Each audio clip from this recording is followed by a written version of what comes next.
it's very easy for Israel to make the connection between criticism and anti-Semitism, which is very much used to confront criticism of Israeli policies. But I have to say that for me personally, for us as an public art institution working in Israel, we are all citizens of Israel. We are all Jewish citizens of Israel. So we are in a kind of a privileged status. So we are, let's say, allowed to criticize, because it is somehow tolerated that we criticize, because we are part of the democratic state of Israel. Now, of course, there are other citizens who are less privileged. So if you are a Palestinian citizen of Israel, I'm not talking about a Palestinian in the occupied territories, but even if you are a citizen in Israel, but you are Palestinian, of course, your autonomy, your freedom of speech is limited in many different ways, but it is limited. So you have to, first of all, when you're thinking about criticizing Israel, you have to understand very well where you're standing and what are your what can you do, how can you use your privileged status. It's true that we are able to do, let's say, different kind of project, different kind of collaborations that criticize the state of Israel because of this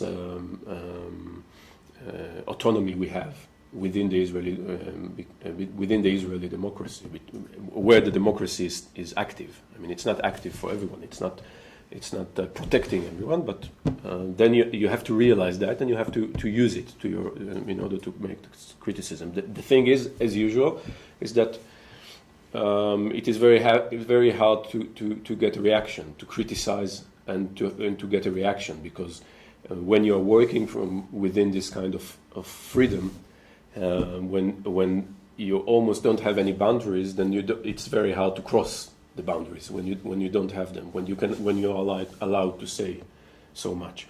So this kind of realization that when we are criticizing the state, we are in some way still serving the state by giving a proof that it is a democracy, that this is something that, from very early stages we were aware of.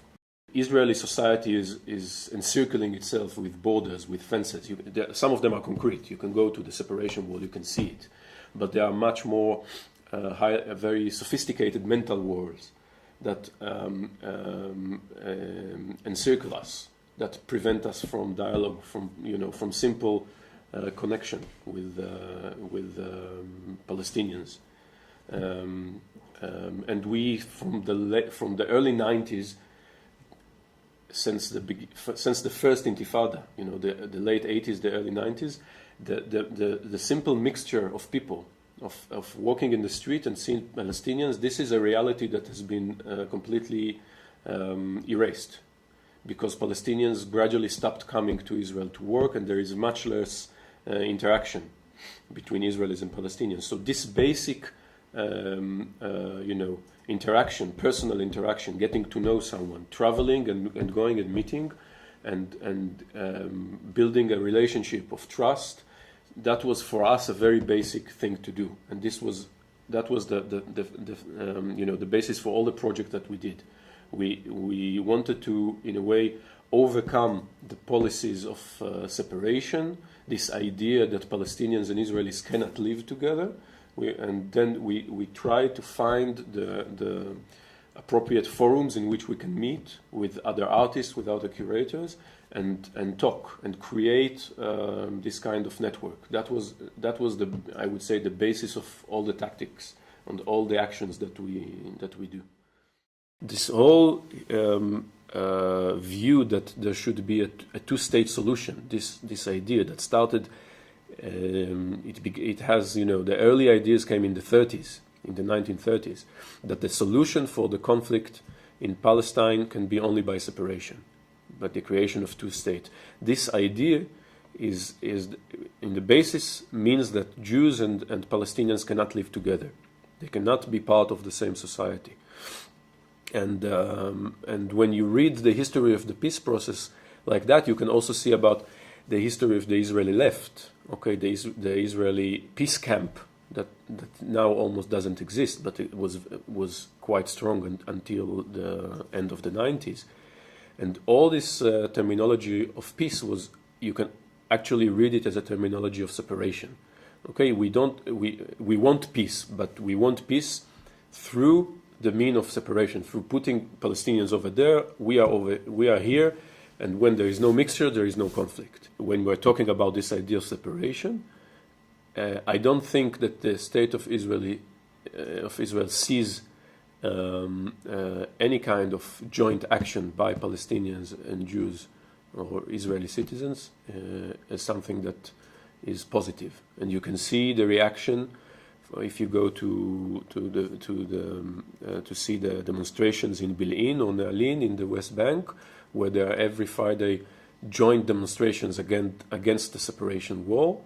The army, and although these are not violent demonstrations, and the army deals with them in a very with a lot of force, using a lot of ammunition there, and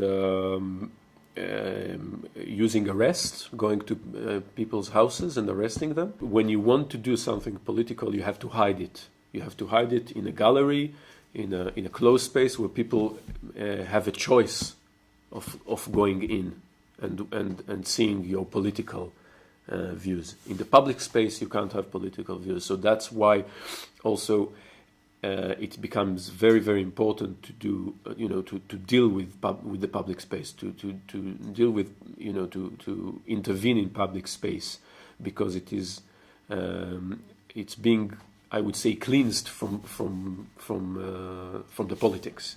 I have a feeling that any action that is in a way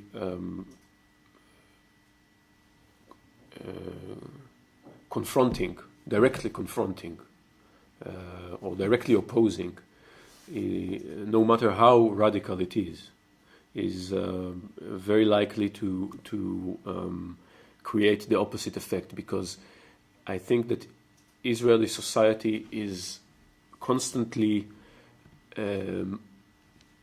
on the edge, being kept on the edge in a situation that it feels that it is constantly under threat. I'm not necessarily talking about a physical threat. I'm talking about a threat of its legitimacy.